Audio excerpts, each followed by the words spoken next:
Hi everybody, so today let's talk about how to use Coinbase International Exchange. So to use the Coinbase International Exchange, you must first apply as a non-US institution or an eligible retail trader located outside the United States.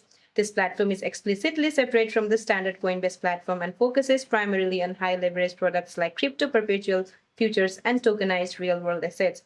So to use Coinbase International Exchange, first verify eligibility and requirements.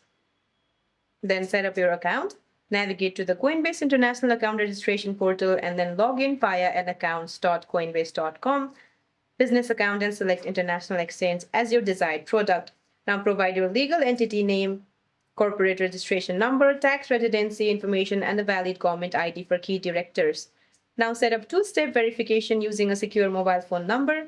Coinbase highly recommends upgrading this to a hardware security key or Google Authenticator. Now fund your portfolio. Navigate to the Portfolio tab on the left side menu and then tap Deposit. Select your crypto asset and copy the displayed address or QR code. Make sure that you match the correct blockchain network to avoid losing funds. Now use the specialized counterparty process to move assets directly from an existing institutional Coinbase account off-chain by copying your unique counterparty ID from your portfolio layout. So that's it for this video, guys. I hope this video helped you. See you in my next one.